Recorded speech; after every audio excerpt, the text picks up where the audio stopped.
These two idiots. Be ashamed of yourself.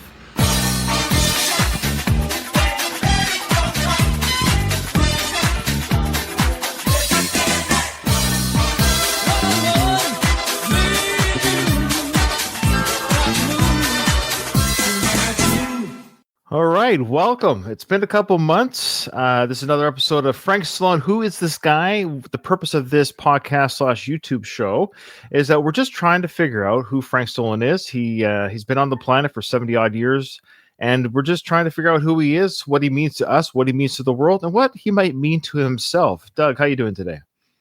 I'm doing great, Ryan. It's a pleasure. Honestly, it's great to be back on mic with you. It's been far too long. You look the same, you sound the same, even though you're, another whole time zone away. two time zones away. Yeah, I guess so. Yeah, you're East Coast, I'm West Coast, baby. Yeah. Just for context, it's been 2 or 3 months since we've recorded. Long story short, I moved across the country, military posting or station, as they call it in the States. I got stationed back to the West Coast, back in the home that I own. I'm back in the garage. That's where the studio is. It is a disaster. It's an organized disaster. It's just busy, but it's not dirty. It's just busy. But this is where I record now. One day I might get a proper little studio background. But until then, deal with it, folks. But yeah, we moved across the country. Then I have a new position. I was very busy. I was away already doing deployment stuff with my new position. And so it's been busy. But thankfully, we carved out some time, Doug. And we're going to do some Frank Stallone today. And again, just when we thought he was never going to do another interview, or we tapped out of interviews, I got pinged from somebody close to Frank, and they said, "Hey, Frank was on a podcast. He was being interviewed." I'm like, "You got to be kidding me!" In a good way, like really awesome. So this is fairly recent. This was like a couple months ago at the time it's recording, so it's fairly recent. I think this is the newest interview that's on YouTube right now. Mm-hmm. And before we get into it, as per normal, Doug did the first half. I did the second half of the interview. I have not heard the first half of the interview, so when Doug presents to me his stuff, it'll be new to me and the audience, of course, because I don't think our audience saw this podcast. And vice versa. When I present my half to Doug, it'll be Doug hearing it from the first time as well. My notes and what I saw and experienced, and the audience will hear my thoughts on that part. And we'll, of course, riff with each other about the things we discovered and what Frank Stallone presented. But before we get to it, I thought, let's go to his Instagram really quickly. He hasn't been very busy, like video. You know how he does a lot of videos? He hasn't done things have been very busy in the politics of the world, but believe it or not, since the tragic passing of Mr. Kirk, that of course that assassination attempt, doesn't matter what side of the aisle you're on, murdering people, I don't think it's a very good idea doing that. I read that somewhere. But since then, he did make a video, and it's your standard, obviously video for what side of the fence he's on regarding that. But really, since then, he hasn't done too many videos, which I found surprising. I think he's busy filming stuff, believe it or not. I think he's busy working, busy doing interviews and things like that. Or maybe he's just taking a break from all the politics on his Instagram. Does a lot of boxing, guitar stuff. And speaking of guitar stuff, he did do a couple little commercial segments. I wanted you to see these commercial segments. I think they're just fun about his Frank Stallone guitar. So here's the first one. I love it. Done a lot of research on many different guitars at many different price levels. I personally cannot represent a guitar that I would not play on. That I could not afford.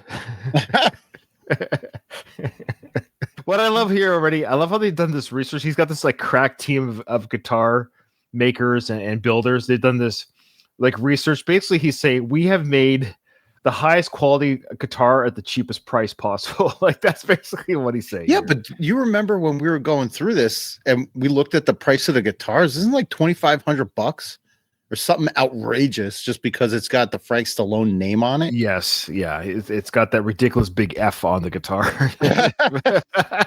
For Fender, you mean Fender? Like Fender. I think it's for Frank. I think it's for Frank. Yeah. Okay, yeah. So again, I just love how he has this crack team. Let's just go back to the beginning very quick. Research on many different guitars at many different price levels. I personally cannot represent a guitar that I would not play on stage. The workmanship on these guitars. Again, one that I can't afford. If he can afford $40,000 guitars, guess what he'd be buying? That custom or specialty guitar shop that he hangs out in. Remember that whole story about his brother buying him that That's Christmas one of the best gift guitar? Oh, Christmas is around the corner. We should visit the Frank Stallone Christmas story every year. We'll show it like we're retelling the night before Christmas. Yeah. Oh man, I would love to. But he goes to that shop and he hangs out amongst all these Yeah, I know. expensive guitars, but he doesn't really buy them. Like he sits in the shop and he plays them and then puts them back, right? Guitars is superb. Yeah, that's the first one. So join the Frank Stallone Guitars family. Pick up a guitar and play. Visit frankstallonesguitar.com. Okay. Where can I physically go? This right here doesn't tell me where I can physically go. Like, where do I drive? I don't drive to the website. Like, is there a physical location where you can walk in and buy a Frank Stallone guitar? It seems like it because like you said, he always does these in a guitar shop area. It looks like there's somewhere you can go to buy these, but it seems like maybe it's only online. I have many, many guitars. I've been collecting guitars since the 1960s, and I love them all. They all have their own characteristic, and they all play different. I use them live. But what's happened lately? Sorry. I use them live. Wow. Are you one of those guys, Frank? You play the guitar live? Wow. I don't. Do you plug it in too? Is it plugged in? I think the only person that owns a guitar that doesn't play it live is Howard Stern. I think it's right. But what's happened lately in the business, the prices have gone so far up, skyrocketed. And my bank account has gone so far down. Yeah, not a whole lot of income rolling in these days, huh? I just love it. Again, he's talking about the price point of his guitar. That's the big selling point for the Frank Stallone guitar, is that it's cheap. That the average person cannot go out and spend $4,000, $3,500 or up on a guitar. And that's what we're trying to offer to the public, a reasonably priced professional guitar. And believe me, I know what I'm talking about when it comes to that, because my career, depends on how good I play and sing. My career. My career depends on how well I play and sing. So when you look at my when you think of quality, when you think of professionalism, think of my career, think of Frank Stallone Guitars. So that's a horrible selling point. What do you think? I want to be a successful guitar player, right? I'm going to buy a bona fide brand guitar. I'm not going to buy a Frank Stallone guitar just because he made one hit song 50 years ago. How dare you? We talked about this. I wonder how many people started playing guitar because of Frank Stallone playing guitar. You know what I mean? Like I do know. I actually have those numbers. It's zero.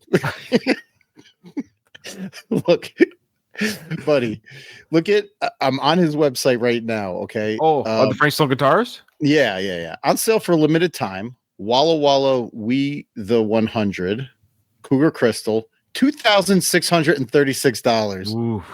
Did you notice in that last blurb, he was like, we want a reasonably priced. We know our people, our fans can't afford 4,000 or 3,500 because his shit is priced at 2,500. So he stopped at 3,500. 23.96, 21.56, 23.96, 23.96. And how much do like Fenders go for and all that? Aren't they about the same almost? Like I feel like Fenders you might actually be able to get for cheaper, like anywhere from $700 to $1,500. I see Fender American Vintage 1961 Stratocaster. 2,400, but that's a vintage guitar. Vintage, but that's what I mean. It's a vintage is cheaper than a current Frank Stallone. Right. Remarkable, isn't it? But here you go. Yeah, $600. Fender standard Stratocaster. But it doesn't have the Frank. It doesn't have the Frank stamp of approval. Okay, they've done their research. Does he does he think that highly of himself? Wait, have you just started the show with me? Welcome to the Doug, my first time guest co-host. Welcome to the show. What have you done with Doug? Have you been cloned? Where's the other Doug? We're recording out of order. This is actually the first time. We're releasing these in numerical order, but we recorded out of order. All right, I'm not gonna entertain that question. We're gonna go to one last clip here from his Instagram. This Instagram, I'm not gonna get too much into. He talks about ice. He talks about his feelings about ice. He talks about how he disagrees with people fighting ice. Again, it doesn't matter what side of the aisle you're on. I think one thing we can all agree on is Frank Stallone's lint is back. Oh, yay. That's all I wanted to show you. And there, he catches it on his shoulder when he's recording, and he tries to subtly get rid of it, but it doesn't quite work. Check it out. You know what? It's really funny. I'm looking at all these cities like Chicago, Portland, and everything like that. And when you're a mayor and a governor, you take an oath to... See, he's there. That's all I get for audio listeners. So this goes in the audio feed. He does a quick like, oh crap, there's a good gathering over there on my left shoulder. He tries to get rid of it. I'll just take a look at that. I'm going to mute it. Just watch him grab it. Oh, it's like, oh, there's a patch there. Oh shoot, doesn't quite get it. Doesn't want to draw too much attention to it, but he just tries to disperse it the best he can. Yeah. I know, to break the fourth wall a little bit, that reminds me of Stuttering John, how when he doesn't realize until he starts his live stream that he's got all this shit on his shirt. Yeah. So he'll like start the camera and then do this stuff. Yeah. Why don't you give yourself a once over before you hit play? But I literally went in the mirror before starting this recording, Doug, and I actually had some stuff in my lip, and I just brushed it off and just make sure there was nothing untoward on my face that people might make fun of. You want to look good for the audience as best as we can with what God gave us, of course. I don't know, another peek behind the curtain. I don't run this StreamYard stream, so no.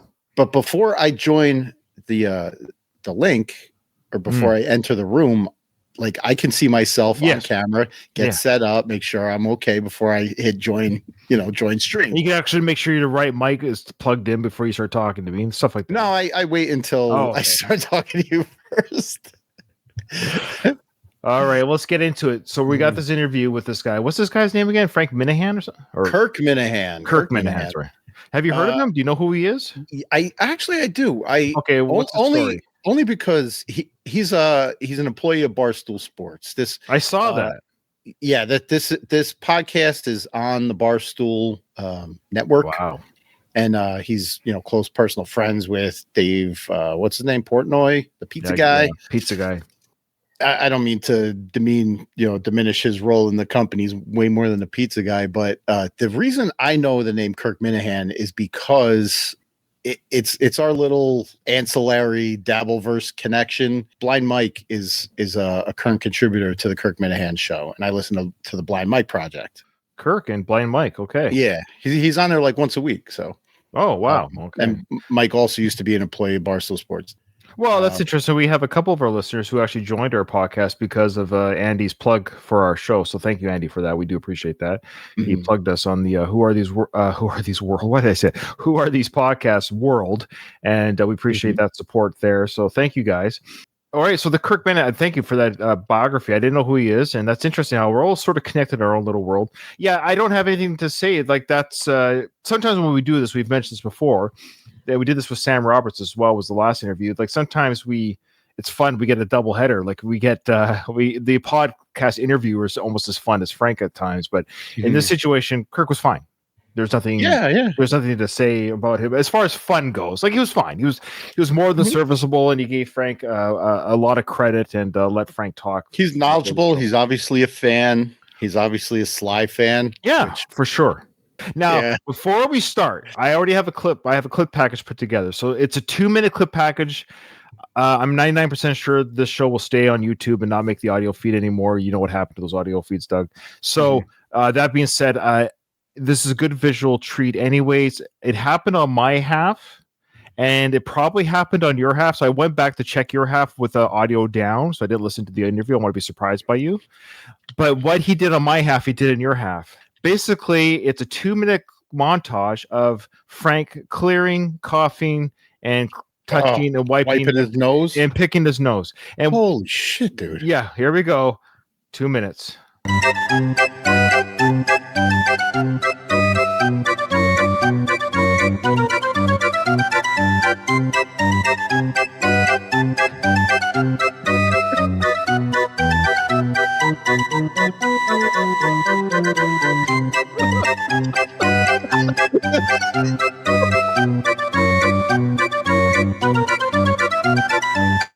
I did.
First of all, does he know he's on camera? He does now. Hold on, he got in there a couple of I times. know he had three. He had three of those. He did the old like roll up the toilet paper and do the old dig. I thought that was Afrin, like the nose spray. No, I think he was rolling up Kleenex, doing the dig with the Kleenex. That's even worse. Well, what is he allergic to? What's he right? Well, his note, but this isn't the first time. Success. He's allergic to he's allergic to success, I think. Yeah. All right. Okay. Well, here we go. So what do you got there, Doug? What's your first timestamp? 18 seconds in, I said Frank has no idea what show he's even doing. Joins the Kirk Minahan show. Frank, how are you? I'm good. Yeah. Yes, sir. Yeah. Life's good. Everything's good, man. Just having. Usually, like when you get introduced, you say, "I'm good, Ryan. Thanks for having me on." And he's like, "I'm good. Yes, sir." You guy. 137. Kirk asked a question about Rocky. He wastes no time getting into forget the Frank stuff. Let's get right into Sly. Why would you waste time? Rocky 3. I mean, when I tell you Rocky 3 is, I know every line in Rocky 3 word for word. Yeah. How does Rocky Balboa, the heavyweight champion of the world, not know who Clubber Lang is when he shows up at that ceremony with he had no idea who he was. He was not a contender. Was Mickey keeping him in a cage at that point? I was more surprised because of Rocky 1 and 2. He'd probably be. I guess he'd be in a home for punch drunk guys, but I mean, Jesus. Yeah. He has no scars. He's articulate. All right. The answer doesn't matter, but he goes into all this and he says, and I said, Sly, why in Rocky 3 does he speak so coherently? And did you really ask Sly that? And right after that, at 2:30, we got Humble Frank. Was bizarre for me. I mean, as you know, you saw my doc. I started. It's great. Yeah. He goes, yeah, you saw my doc. Of course. Let's be if you're watching this on YouTube, if you haven't seen Frank Stallone's doc, Stallone, who is this? What's it called again? Sorry. Frank Stallone. No. Stallone Frank, that is. That's right. In fact, our podcast should be part of this future documentary. I kid you, all the stuff we put together. Yeah. But that goes to show that Kirk is a good interviewer because, you're going to interview Frank Stallone. He has a documentary out about him. Of course, you're going to watch it. Right, to prep for. Oh, he probably did. Yeah, fair enough. Yeah. So maybe he would have seen it otherwise. Maybe he is a longtime Frank fan, but he asks a lot of Sly questions. Oh, he knows Sly for sure. Yeah. Frank says a line that we use a lot in this program. Oh. So I guess he tried to placate me, and he said, "Well, just go write some songs." So I had a band. I put a band together, and I went in the studio. I just started writing songs. It was like a stream of consciousness. Him just the stream of consciousness. Oh, stream of consciousness. Yes, you're right. You're absolutely right about that. Yeah, it was funny. 440. Frank was not the second choice or the third. Oh, he must have been first choice. Let's see. Sure. Then all of a sudden the Bee Gees decided they didn't want to do the movie anymore because I think someone said something about their music, how it was kind of the same from Saturday Night Fever and blah, blah, blah, blah. No, they knew, whoever it was knew the movie was going to be a disaster. Right. They told them, don't put your name on that second film. That's my guess. So then my brother called me up. He goes, "Yeah, remember those songs you wrote?" I go, "Yes, I do." You rejected every one. Yeah, I do remember the Yeah. Right. So, the next thing we had a meeting. He goes, "Yeah, well, the Bee Gees dropped out. We offered it to Billy Joel. We offered it to Hall & Oates, and they turned it down. So your music was pretty good." I said, Holy smokes. I asked 4 different girls at the prom and I finally got you. Yep. Holy. Right. How funny is that, man? That is awesome. Frank, you don't have to share that. You don't have to tell us all the people that turned it down before they got to you. You just say, "Hey, Right. Sly called me and he said my songs are pretty good and they ended up on the album." You could have avoided, and you still wouldn't be lying. You just don't have to get all those other. Yeah, I know. Yeah. You don't have to give all the details. You could just say the BG. You could say the Bee Gees turned it down. sure. The Bee Gees turned it down, and it ended up with me. There you go. You're still not lying. You're just bypassing who turned it down as well. Right. 5 minutes, 51 seconds. Interesting story about sharing writing credits. Oh, the only bad point I felt about that, I was writing with 2 other people, but most of the songs I basically wrote by myself, and I had to share some of the publishing. Maybe someone added a word or something. Yeah, I was gonna ask. So Far From Over, you have a co-writers with a composer. Yeah. Well, I wrote the song. I brought the song there. Yeah. And I was saying, play this. Da, da, da, da, da, da, da. And he's a great pianist, and all I'd say he's not like a songwriter like I am. He's more into Emerson, Lake and Palmer and that stuff. Yeah. I wrote all the lyrics to the song, and and I said, well, let's do it this way, because of course I was paying for a session, so I was the producer, and I was the only link. Right. Yeah. So long story short, they got a lot of credit where maybe credit wasn't due. Was right. Oh, wow. Right. So A little bit of sour grapes. Even his biggest hit has some stank on it. that's what I'm saying. Like, he has sour grapes about everything. He's carried this for 50 fucking years. It's insane. Like, just the fact, like, he's saying, okay, so just because somebody adds a word to the lyrics, that gives them a writing credit. That's not true. It's not quite just like that one word. They added the word, yeah. So he didn't want to share the writing credit. He's like, I booked the studio time. I'm the producer. He wants solely his name on, because he gets sole royalty. Far From Over? Yeah, that one. How dare you forget the biggest hit of not just of Frank's career, but maybe the biggest hit in the world. I almost said Pushing, but I know that's just Come on now, Push It. I mean, Push is great, but it's at least top 3 Frank song. City of Angels is number 2. There you go. There's his top 3. Oh, there. Bang, bang, bang. Yeah. Yeah, but he's carrying this stuff for a long time, man. He has means and resources, opportunities that you and I will never, ever dream of. In the most of the world, his opportunity and experiences and freedom to do things you and I will never have. Right. And he still finds ways to be like, man, woe was me, and I can't believe this happened, and da-da-da-da. And it's like, man, I wish I had your problems. You always talk about first world problems. Then Then there's Frank Stallone problems. Like, these are problems people wish they had. Like, we've seen other celebrities, quote unquote, that hold on to shit after years and years and years and years.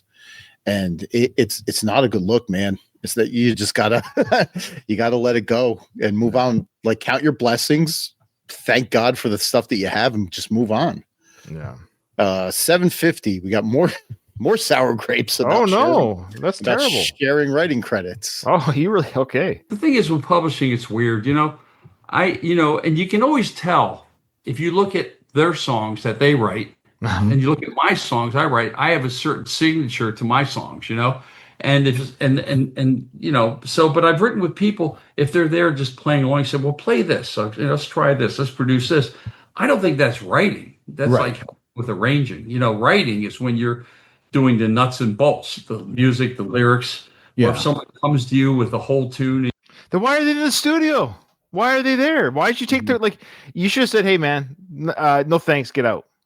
Right. Like, something must have happened enough where they were there, you collaborated, and something happened enough where it became a legal entitlement. So it's not one thing for me to come to the studio and say, hey, I like that sound, but maybe on the next verse, go one octave higher on the first word and the first word only. Hey, I'm going to get royalties. No, it's you inputted something that they said to do and did it, or else there's no case. Yeah. And honestly, man, like that's the industry. So you either accept it.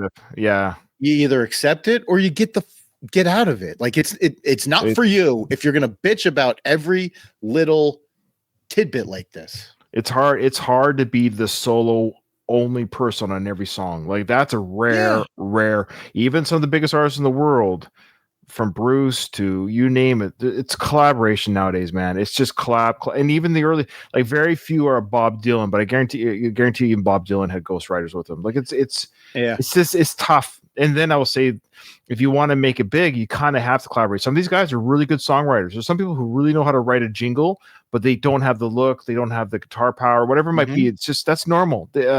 I mean, wasn't there a fifth Beatle, right? Wasn't that guy the fifth Beatle for that reason? He created that sound, helped with the sound.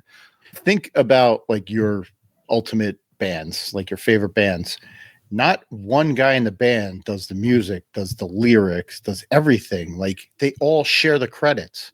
And Iron Maiden, Bruce Dickinson does the vocals. Yeah, Steve Harris does the music. You know what I mean? Like it's a shared thing. Yeah, you know, Nico does the drums. Like does Frank write the drum part too? Like the drum. Yeah, I got some hot news off the press. So my first time co-host, of course, on the Frank Stallone podcast and Rambo with last few seasons was Dom. Dom posted a picture of an ultrasound, and we weren't too sure. Like, is this real? Is he really expecting, he and his wife? So I said, is this real? And he wrote back, realer than Frank Stallone's hair, buddy. So we want to wish congratulations to Dom, expecting their first child together. That's awesome. Dom, congrats. I'm still trying to fill those big shoes, buddy, but you know, I'm happy for you. Oh, you're doing just fine. Now he's got to fill the fatherhood shoes that you've been kicking butt at. So there you go. So Dom figured out how it works, and they got a baby coming. Congrats to you, Dom, and your lovely wife. That's amazing. Okay, absolutely. Congrats.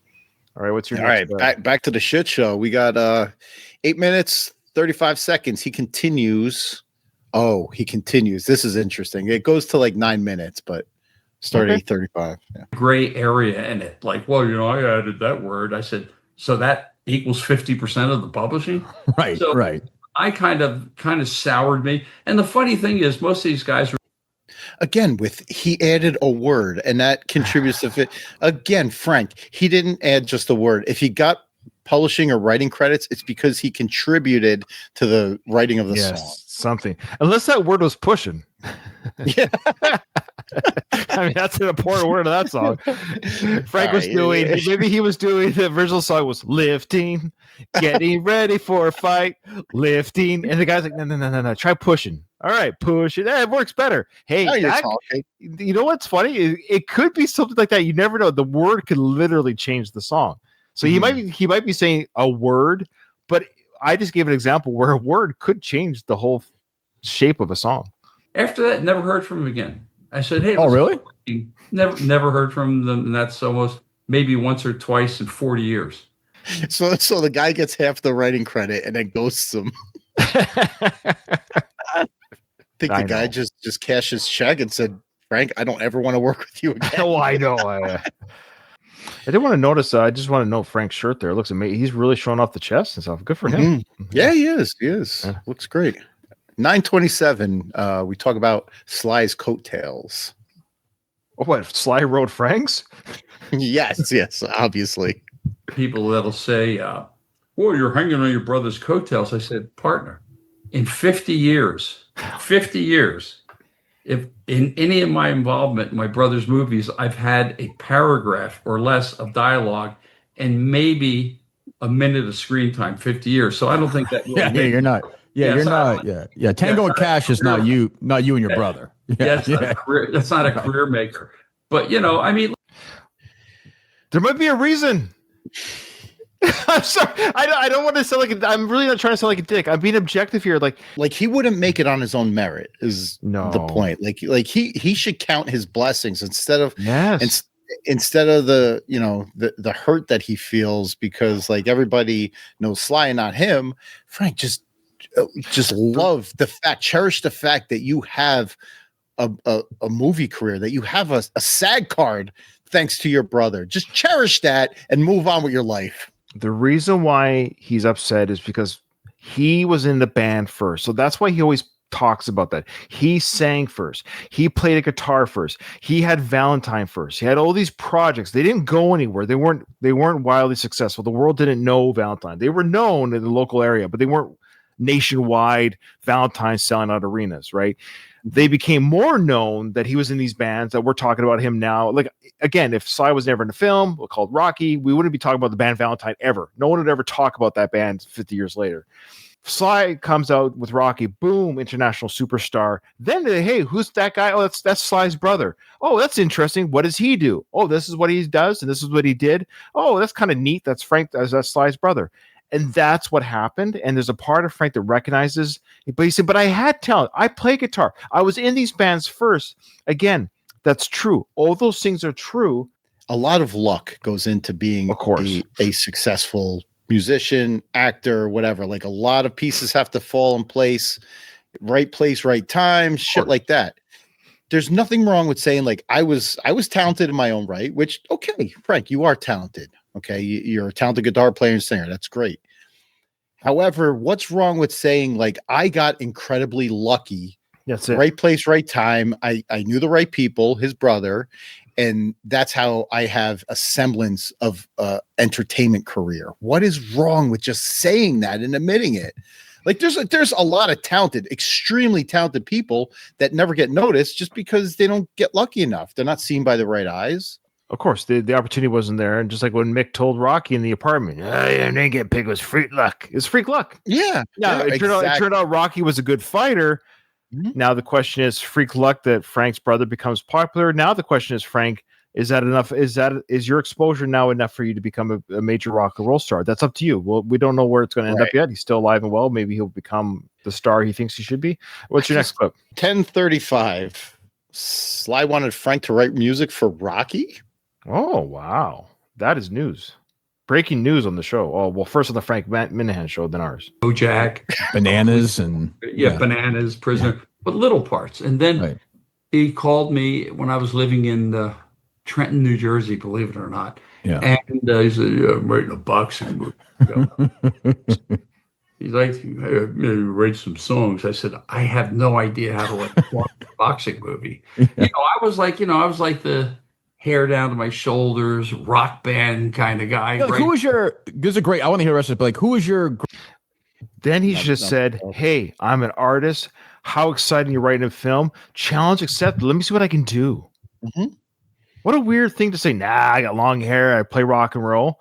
He could Gonna Fly now. I mean, that's like kind of a rock. Gonna fly now, training hard now. Like, yes, come on, you can Frankify that. Yeah, right. Instead of, an orchestra, like rock it up, man. Come on. He should have said challenge. It would have been better had he said, I tried. I gave him some songs that didn't work. It didn't fit the motif of the movie. But it sounds like he didn't even buy, I got long hair. Yeah. Right. At 15:10, we got Frank's stepfather's hatred of the 60s style. Oh, no. I came out of military school. I went to a regular high school. And of course, I had like a short haircut. I felt like a total dork. Right. Civvies and stuff like that. My stepfather, I don't want you to grow your hair long. What are you, some sis? Because everyone was a World War II guy. What did he say? He said, are you some sort of sissy? Yeah. He kind of mumbled. He said, am I allowed to say that? Am I allowed to say that about... or Korean War guy. Sure, was that? Yeah. So I was wanting to wear Beatle boots. What are you, Barry? Right. But that was my thing, man. But we got Sissy and Fairy in the same, 10 seconds. That's what we said back then, Doug. That's the way it was. That's right. You guys can't handle that today. And then all of a sudden I get a phone call. Hey, you got that song? I said, where are you? He goes, we're in Philadelphia. I said, well, thanks for the heads up. Okay. 6 months later, you're that is the heads up. We're here. The entitlement. I know. Philadelphia. So I'm scrambling to get the song done. Oh, he's working on a song. My apologies. He does talk, but he does work on it. Okay. And then it was a low budget movie. So they said, well, we can pay you guys 140. And we're going 140. We're getting that a night for our band, but that's also not good money. You got a 5-piece band and a manager. It's a paid gig. You're gonna get your song into a movie. Who cares? I know, that's weird. It's your brother trying to put together a movie. Just do it for free. I know. Yeah, write the song and just say, hey, here's the song. If this movie takes off, I get a cut. You're gonna pay me? Like, does it cost money to go doom doom doom on your guitar and then record it? So I don't know how much money that costs, and then throw that on the soundtrack. Taking 20%. So you're losing money. You're paying $168. Right. 168 minutes of music a night, and you're taking home like $19. So we said, I don't know, man. There's some good-looking chicks at this club we're playing. And then they came back. They said, we'll pay you 140 each. We're going, what? And make that in a month individually. I said, okay. All right. Well, there you have it. It's not 140 for the whole band. It's 140, and we're talking 1975 money. So that's $500. But it's still, and now it's more than he's making. Even the most successful musicians back then, $140 like is nothing to them. They're making thousands and thousands of dollars a night. But he's excited over $140. And not just that, it's about the money. It's instead of just the chasing the art, because he contradicts himself late in this interview, and he's done it in other interviews where it's, I don't care. But at the same time, then these stories should mean nothing. It should just be, I was really excited to work on this independent project with my brother. I was doing it for nothing because it's my brother and I love him. I believed in the project. I couldn't believe he was doing something like this. Hey, worst case scenario, nobody watches the movie, but that's okay. Nobody's listening to my songs right now anyways. Let's see what happens. Right. See what happens. Let's see what happens. Any of these opportunities, Frank, can be a major break for you. And it was the fact that his brother, but yeah, anyways, okay. Minor break. I wouldn't say major. I guess, of course, the song was on there. Of course. Take it back. Take it back was written for the movie. Yeah. And that's fantastic. Like, he had one of the most memorable scenes in Rocky 1.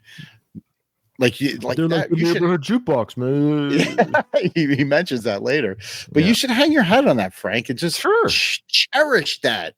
Hold on. You know how many times people watch Rocky with somebody who's seen it a million times? The person says to them, "Hey, you see that person singing there? That's Sly's brother." And, it's been said so many times. Right. Nobody's saying, "Hey, Ryan podcasts about this guy." They're talking about you, Frank. They're talking about you. That's your name. 1846. We're diminishing the accomplishments of Talia Shire and Burgess Meredith. Oh no, that can't really. A little bit. This guy, because everyone basically in the movie is unknown other than Burgess Meredith, and he's known as the Riddler. Right. And Bat. No. Right. Yeah, the Riddler. Oh wow. I did not know for that. But even still, like, he was known for way more than just his penguin role in Batman. He's known for way more than that. That was it. Burgess Meredith was a very accomplished actor before Batman ever came along. Yes. Batman. Right. Even, I guess Talia Shire had been in The Godfather. Yeah, but you didn't really recognize. I was saying she looks totally different. Looks mousy. Totally different. Yeah. And so, oh, she's in that stupid movie, the guy, Yeah, what the biggest movie from 1970? What, 4 or 2? Like, you know what? I'm surprised you didn't say, "Oh, she only got that role because she's Francis Ford Coppola's sister." Oh man, that would have been a great reveal. Can you imagine if he had the balls to say that? Like, she's not even that good of an actress. She just got that role because of that's his brother or her brother, his Francis. All right, 2012. I spoken like a guy that never had a day job.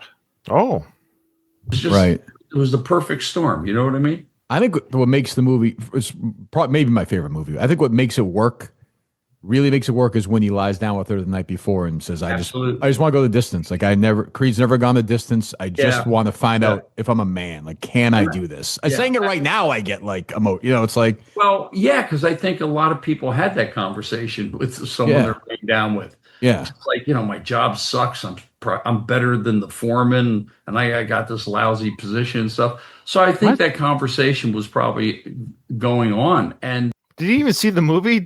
What's he talking about? Wait, does he even know the scene that Kirk is talking about? Like, has Frank seen the movie? Does he understand what the Kirk's talking about? Kirk's saying, "Hey, even as I'm, paraquoting this amazing scene, I'm getting choked up because it's such a powerful moment in the film." And Frank keeps wanting to step on him. He keeps. Frank is already on a different stream of consciousness. Doesn't tag.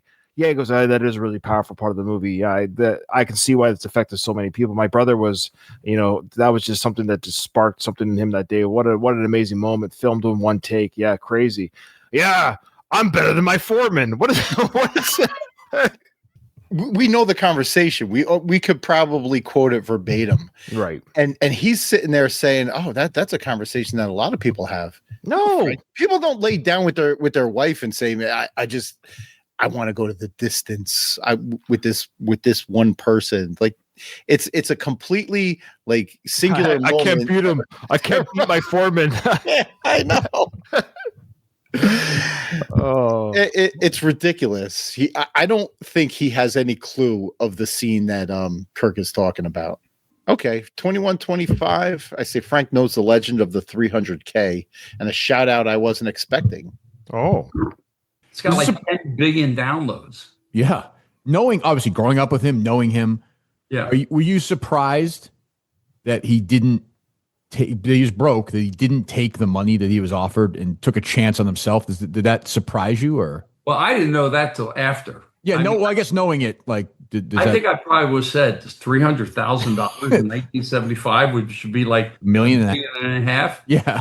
But I guess, when you go for broke, you figure, well, right. At least I could star in it, but I can put my best foot forward. I think that was the thing. And I think when it comes to a point, even though he was 29 years old, I had a kid on the way, my late nephew, Sage. Yeah. Wow. Yeah. Wow. All right. Yeah, I love it. I mean, there wasn't much more substance to that, but I love the Sage shout out. Yeah, no kidding.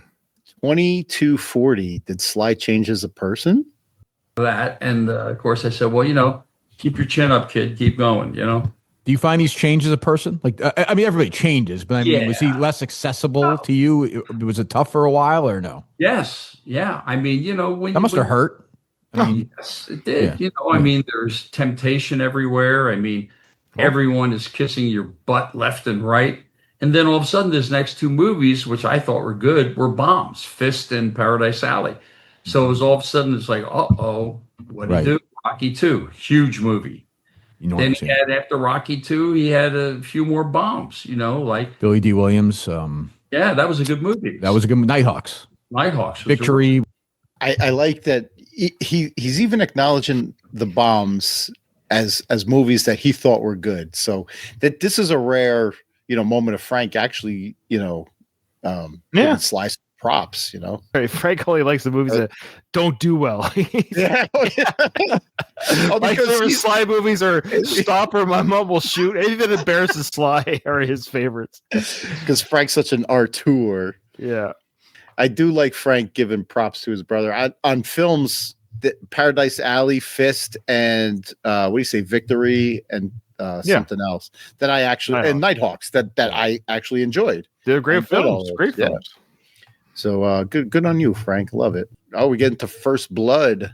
He's aware of the lore behind it. I wonder what that's. And then after that, First Blood. And when we saw First Blood at home, he said, I have to buy this film back and destroy it because this is going to ruin my career. And I think the deal was, he goes, you have to let me go in and edit this thing because these guys didn't know what the hell they were doing. Right. Anya and stuff. The one guy was a wig maker before, this thing had been around a long time. Yeah. So Sly re-edited it, and then it was like one of the biggest movies of the year. So you talked in length in your Rambo coverage about how Sly was like just devastated by the original. I'm curious what that was. I would love to see that cut, just out of curiosity. What made it so bad that he thought it was going to wreck his career? Yeah. So I'm a little hazy on the details. Did he actually buy the rights to the film so he can re-edit it? No, I just think he got creative control at some point. Unaltered cut does exist somewhere. Mhm. That would be amazing to see. Yeah. 2405. We're talking about Rocky's brother.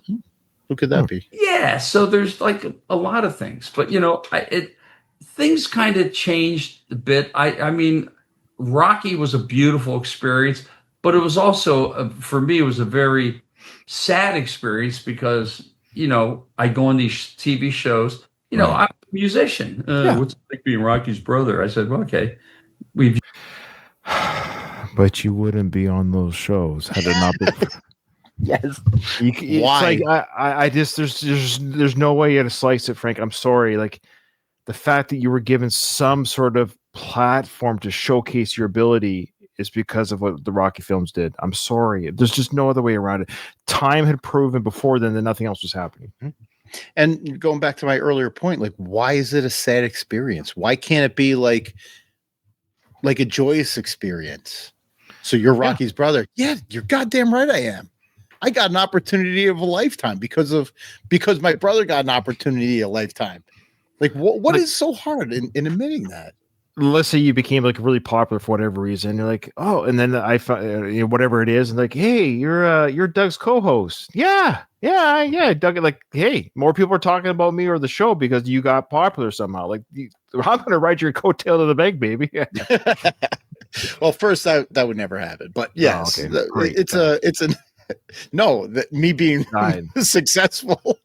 I know. I'm just bugging you. All right. Humbling career, 2512. And then it was humbling when I came out here. And then after Staying Alive came, I started doing movies, but I thought more would come of it. And then I did my solo album, which I thought was really a good album, best foot effort. And that didn't do well. And I said, oh boy, here we go. Because I thought after Staying Alive, the comparison thing would kind of drift away, but it never did. So I just accepted. Oh, geez, I kind of feel bad. Yeah. But it's funny because at the end there, he said, "Yeah, I never did, so I just accept it." You don't accept it because, like, you're here hanging on to this shit all these years later.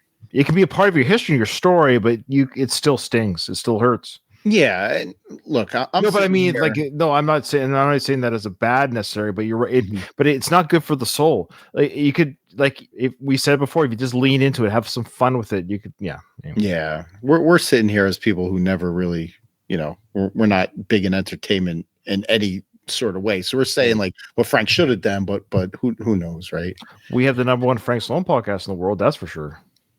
Hey man, I'll hang my hat on that. 2554. I don't even want to set this up for you.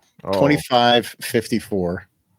It's like Stallone. There's not many of those guys out there. I mean, Stallones you've met in the wild. Probably not many. I'm reminded of it every day, like driving down the street yesterday. A huge billboard, Tulsa King.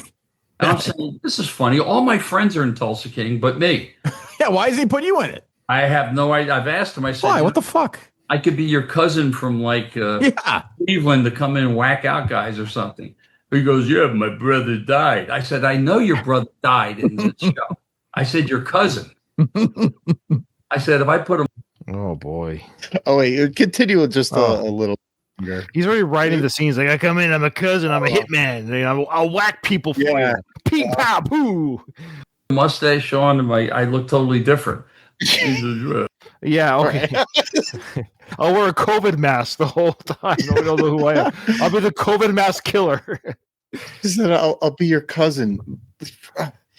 That's nepotism. Like, you can't just write a character because you're my brother. Like, I'm sorry, Frank. I've seen your movies. I've seen you. Like, you're not a good actor. You are a better guitarist, songwriter.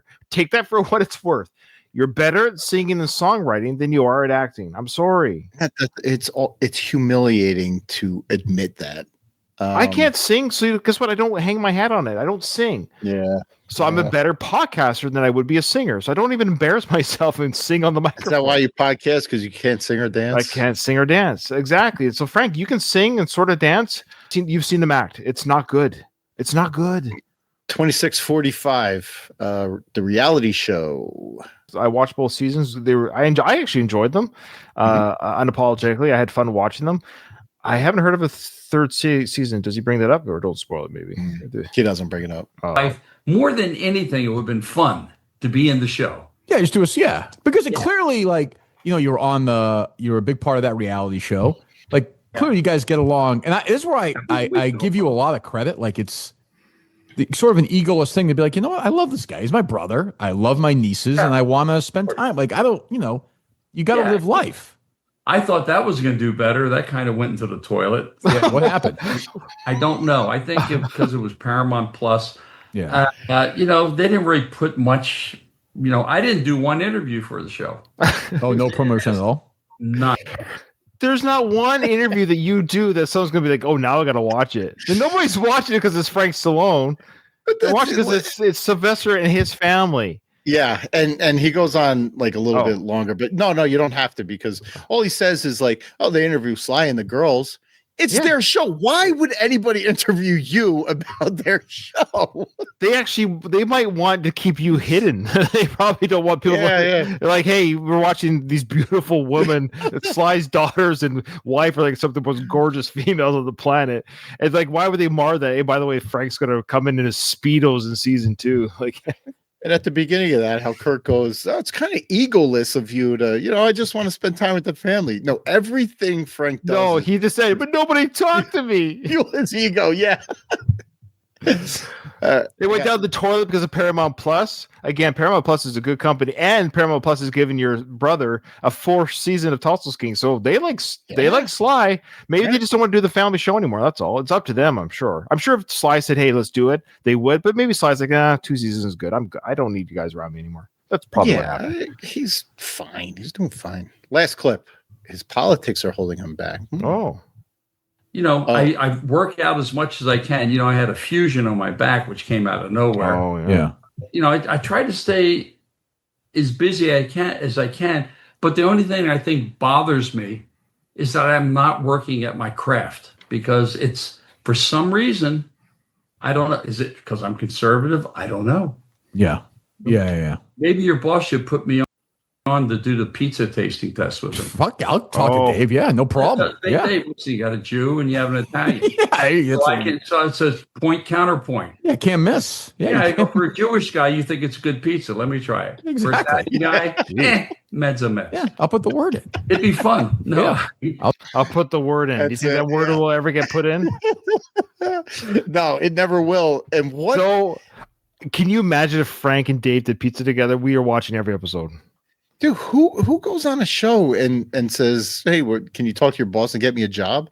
Stuttering John. Okay, yeah, fair. That's fair. Now, for my half of the show, not as many clips as yours, which I'm not saying it's bad. You got to look. I know, I always do, but he's so clippable. And no, it's fine. A lot of repeated stuff sort of on mine, but I did pick up a couple little nuggets. So for this one, Frank can't even land a gig to play Sly's brother in a film. So he talks about how he was signed on with an agency. The agency said, "Hey, your brother's doing a film," and he mentioned the film. I think I have in this clip where the film was something about at the sea or in the sea, and I couldn't find any film with Sly in the ocean around in the 80s. So I don't know what he was referring to. Maybe the film didn't get made. It was just getting cast, but maybe it didn't get made. But here's the story of how he did or didn't land that role with his brother. Something comes across their desk Monday. Was a movie, something about the sea or something, my brother the star, and there's a character like 6, 7 down of his brother. Yeah. They call the casting agent and they say, "Hey, how you doing, Mindy?" Small talk. By the way, you know, we signed Frank Stallone Friday. He's our new client. And I see in the role, there's a role there for Sylvester's brother. And then there's like silence on the other end. Yeah, hello? We're there. You know, we're handling Frank. There's a part for, and she goes like, I don't know. I don't see it. Okay. Friday to Monday, never heard from the agent again. That's great. That's an amazing story. Yeah, again, Frank, you didn't have to share that. He can't even land a role as his own brother's brother.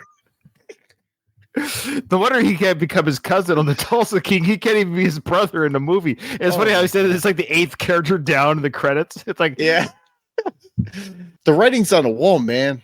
Like back then, people this is the aren't- 80s. This was like 40 years ago. no, and he's still trying. Bless his heart. Bless his heart. Bless his heart. Now, you ever heard of the director William Friedkin? I have, yeah. Okay. And I thought there was a cool role in it. It was funny. It's like Italian gangster, almost kind of like and analyze this. Yep. So he says, well, hey, listen, Frank, you got to meet Billy Friedkin. Yeah. So I met Billy Friedkin at Mateo's. We talked and I ran some lines with him. Billy Friedkin, great director, right? Legendary. He was actually very nice to me, very nice. He goes, He was actually very nice to me, which I love that. He's I like how he calls him Billy, not William. Billy. Yeah, I know, because it's a show that I know everyone knows him as William Friedkin, the director, but he goes Billy. I'm in Billy his inner circle. Yeah. I have no problem with it. You being in the movie is great. Of course, the movie never got made. So So you ran lines with this director for nothing. I love it. He's having dinner at Mateo's with Billy Friedkin. He's like, hey, I'm Italian. Hey, I'll shoot everybody. Hey, boom, boom, boom. And Billy's like, oh, you're perfect. You're perfect for this. Analyze that movie. A few moments later. There's no freaking way you're getting in this movie. Oh man. Now, this is what's interesting. Kirk will ask shortly here, like, hey, well, what movies have you done? Anything we would know? Here, check this out. it's another one. Right. And then from there, I did Hudson Hawk. But I always, So he mentioned there he did Hudson Hawk. So Frank slid in there like, oh, I didn't get the Billy Friedkin movie, but I did Hudson Hawk. I was in that one with Bruce Willis. That was a bomb. You might remember that one. I auditioned. I mean, I didn't get any of them unless it was like just an offer for the movie. Hey, we're doing this movie. So Anything you got close to that we would know? So anything you got close to that we would know, which is a weird question. Kirk is asking, is there anything you got close to, like the Billy Friedkin movie, that we would know about that got made? Like, did you turn down Indiana Jones or something like? This could be an interesting answer. But Frank, I think here's the question: are there any movies that are good that we would know? Oh yeah, no. With that question in Frank's mind, I'm going to play a game with you. What did Frank say next? Oh, Tombstone. Well, Tombstone. So he totally misheard the question. Kirk asked, were there any near misses that you did that we know? Like, what are the movies that we know exist that you missed out on? Then he answered the complete opposite. I was in a really good movie called Tombstone. Okay, so here's an interesting thing about Tombstone, and I'm a Tombstone nerd. I love Tombstone. Mm-hmm. And Kevin Jarre, who wrote Glory, one of my favorite films, he also wrote Tombstone. And Kevin Jarre was actually the director of Tombstone, but got fired from being the director. And Frank seemed to like the guy. And the replacement director to Tombstone was George P. Cosmatos, who also directed Frank's Brother and Rambo Part 2. Yeah. Okay, so there you go. There's a little bit of history there for him to catch up. So George comes in to direct. And the reason why I like this clip, Doug, is because we get Frank doing another wonderful accent. Was the first day George Cosmatos was brought in as director, and he knew nothing about Western. He was a Greek. Frank, how you doing, my friend? Coffee smoking. Yeah, okay. All right, so there you go. I just love his Greek accents. We should have had a montage of all these different accents he's done over the years. Yeah, he does them. He does a lot.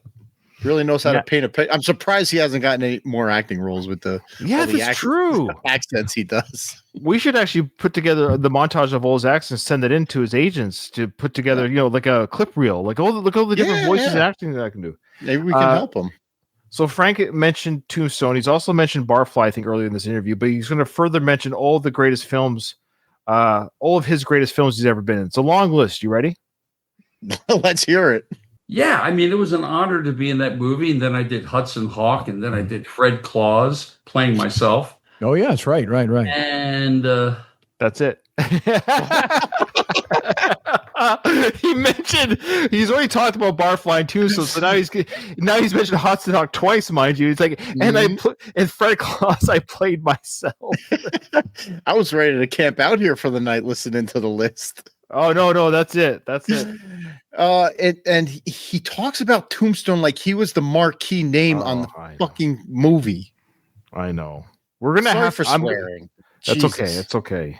I'm gonna have to put together Tombstone starring Frank Stallone and put that on YouTube, and then starting credit, end credit, and that's it. The 2-minute movie. just with his part in Yes. it, and that's it. Starring Frank Stallone, Tombstone. He gets killed by Doc Holliday. End of the movie. You can almost have like that freaking Curb Your Enthusiasm ending music with it. Oh yeah, yeah. All right. Of course you know of River Phoenix, right? And of course, Kirk talks about River Phoenix. Kirk's our age, by the way. He's born in 74. I was born in 75. I think you were born in 78. 78. Okay, so we're all about the same 70s babies. So Kirk and I are about a year apart. And I remember River Phoenix. I remember he passed. Great young actor, of course, brother to Joaquin. So it sucked when he passed away because you could tell this kid was going to be a great young actor, that he's going to go on to do things. So Kirk kind of asked the question of like, it would have been interesting to see where he would go. You know, he's like the James Dean of our time. Like he was a young actor, died too young. He was our James Dean. And just Frank's inability to understand what I just explained there, that we're younger than Frank by 30 odd years. So we have a different James Dean for our time. Right. And then not only does Frank not understand or able to empathize with anyone else's journey in life, he then brings up the people that he's lost. And when you hear who they are in the age that they died, he just showcases completely missing the point of what Kirk was trying to say. Here we go. 3 movies in his life, and they're all classics. Yeah, I wonder about that. My generation, he's not James Dean, but like with River Phoenix, like when he died, I'm like, what would he be doing now? Like what, you know? No, I don't think he was like as iconic as. No, I totally agree, but I'm just saying when I don't guys know. die He young probably like would that, have gone. He probably would have. He might have gone on to great things, but I've lost a few friends like Michael Madsen. Yeah, sad. More. Yeah. Didn't they die in their 60s? Yes, these people like they both like were 60 something when they maybe 58 to 65 in that age range. They weren't 24. They had, holy shit. Yeah, like way to be out of touch. And way to not even let Kirk finish his point. No. He wasn't saying that River Phoenix was our James Dean. He was just saying like a young, talented actor, was good looking and had a lot of potential. Yeah. Who died way, way before his prime. Yeah. And Frank's like, no, I've had people die too that I'm friends with, people that have had 35-year careers. Michael Madsen and Tom Sizemore. Come on, dude. Charlton Heston, Yeah, right. Who's also in Tombstone. Who actually had a bigger role than I had in Tombstone. He's out of touch. Oh man. Okay. Frank knows some people. Check it out. When I go on stage, I wanted to be, I always had that professionalism kind of knocked into my head at a young time. I remember having dinner with Frank Sinatra. Drop! And he told me, he said, one thing, never insult your audience, meaning be a pro. You come out. We've heard that story before, haven't we? Yeah, I was going to say, we've heard the Frank Sinatra story before. Of course. He broke bed with Blue Eyes. Yeah. Was that the Jesse Lee Peterson? Yeah, I think so. At least more than once. But he name drops another one. You do your show, they paid good money, and you give it your all. Right. I never forgot that. And then from there, I started to open for Don Rickles with my drop. With what, comedy? Oh man. Okay. I hate to keep doing parallels because like our listeners and WATP don't necessarily translate. However, Stuttering John, when you listen to their coverage of him, like he always like his favorite shit, his favorite shows and movies and bands and stuff is all people from like the 70s and earlier. Like, and it seems like Frank is the same way. Like he doesn't know anything beyond that. It's weird to live in that time. That's like, 50 years ago and plus. Well, it's interesting you bring that up. I didn't clip it. I almost did, but he went on a whole tirade or a whole like thing about, of course, all the music from their days, all the actors from their days. Everything was better in their days. And he even said, I don't want to sound like that person, but you are sounding like the person. Mm-hmm. There are so many great bands today. There really is. There's a lot of great young artists today, rock and roll, even hip hop, R&B. It doesn't matter. There's a lot of great talent out there. There's some really talented young folks out there, and also actors. There's some great young actors out there right now. I'm really impressed with some of these guys that are out there right now. Like Timothy, what's that guy's name? Chalamet. He's great. Yeah. I like him, man. And he was good in the Dunes. You got this awesome Butler dude's really good. You got these Tom Holland's a really good actor. They got some young kids out there, young to us, like we're twice their age, and there's some good young actors out there. And anyways, I'm not one of these like old people who's there's no Tom Cruises today, Brad Pitts. No, like people come and go, and it's okay. Like there's some young talent today. It's not like I watch a movie. Trust me, I wouldn't watch the movies they're in if they sucked. I just wouldn't go. I'm like, okay, I've given you a couple movies. You suck, and I won't watch your movies. But some of these actors, they keep picking the right projects with the right directors, and they actually do a pretty good job. But Frank's unable to see that because the sour grapes doesn't allow you to appreciate what's new. No, and it's like they live in this bubble of they don't do it today like they used to, and that's it. It does change. Everything changes. Like when even I'm a music fan. I like it, and I will be one, like if my favorite band changes their style, I'll be like, these guys sold out. But is it that they sold out, or is it that they adapted to the time, hence having a career that spans 40 years instead of sticking to your style and dying when the times changed? Sure. It's a slippery slope, but I mean, Frank, you're going back 50 years, and that's where time stopped. That's where movies and music and TV shows, that's where everything stopped. Incorrect. We now know why Frank doesn't play at casinos anymore the way he used to. He blames something. Want to guess what he blames? It was an event. COVID. He's got COVID? Yeah. I'm just, the COVID thing kind of slowed everything down. I think it pushed us back 5 years because for that time, the casinos almost didn't have money, and now they're not paying. So, see, did you catch that? The casinos lost money because public places were shut down, so it set them back 5 years financially. They're not paying anymore. Oh, really? The residencies in Vegas, Penn and Teller, U2 at the Sphere, these places aren't getting oh no, artists are still getting paid. I believe people are still being paid on tour and concerts. What's your experience with that? It's funny how I love how his casino gigs have dried up because of COVID. I have news for Frank, because I live in New Jersey and like a stone's throw away from Atlantic City. The casinos didn't close down. Oh, you had to mask up, and maybe some amenities were shut down. Sure, but casinos were rocking and rolling because I think they justified it by saying like gambling is as an addiction is like a medical condition, and you can't just expect people to quit that cold turkey. It was something wild like that, but the casinos never shut down. Last clip for me. The ones I had after this one, I'm like looking. He just guess what? Old man yells at halftime show. Oh no, not the halftime show. Yeah, I could play for you. Know what? We'll get to it. In fact, I'll play it for you. Play a game in your head, folks. Frank Stallone, has he or has he not heard of Bad Bunny? Let's see. Let's predict what. He's not American.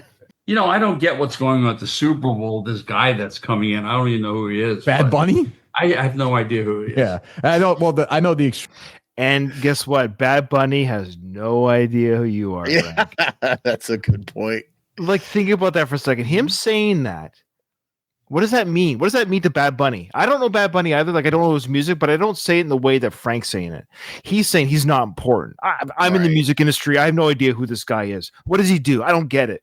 Well, objectively, Frank, he's sold way more records than you have. He has a lot more money than you have, and he has more listeners than you have on Spotify and YouTube. I don't know what to tell you. You don't have to like his music. I probably don't like his music, but I'm not going to say that he's not popular. That's actually not a truth. He's not your type of popular, but he has an audience. Yeah, just because you never heard of him or don't know who he is, I mean, there's a reason why he was tapped to play the Super Bowl halftime show. Now, to be fair, like Frank being fourth choice for the music on the film, Bad Bunny was not first choice. You know who it was, right? I don't think I do. It was Taylor. Oh, really? She turned it down. I didn't know. Yeah, wow. The reason why she turned it down, she wanted to do it, but to her credit, and I understand this a little bit, what I know about Taylor Swift, she wanted complete rights to the footage. Oh. So, right. And the reason why, because she got boned with her first albums, she didn't get the rights for them, stuff. So, funny enough, she wants to publish. And that's just smart business. She just said, look, this is my song, my music, my performance. I want to have control of the footage. And they're like, no, you don't have it. And the NFL is big. They're very big. They don't need Taylor, and Taylor doesn't need them. So they both just said, okay, well, bye. Fair enough. Yeah. Yeah, that's Yeah, you have two huge giants in their industry. Both don't need each other. So they're both kind of like, yeah. Well, okay. Didn't work out. Should probably prefer to watch her boyfriend in the stands anyway instead of Well, are they going to make it to the finals? probably. Oh, I don't know. I don't follow. Fucking, I don't. Okay. I'm not that deep in either, but carry on.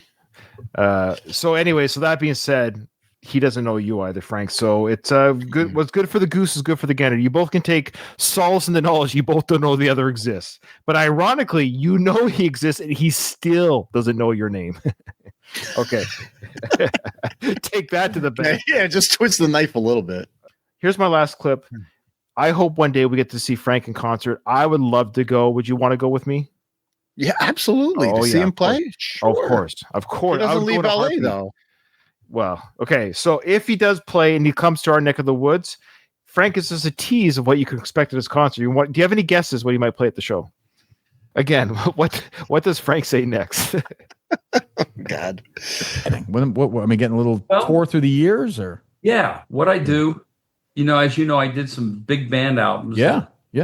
Very proud of. So basically, very proud of. Nobody listened to. That's code for.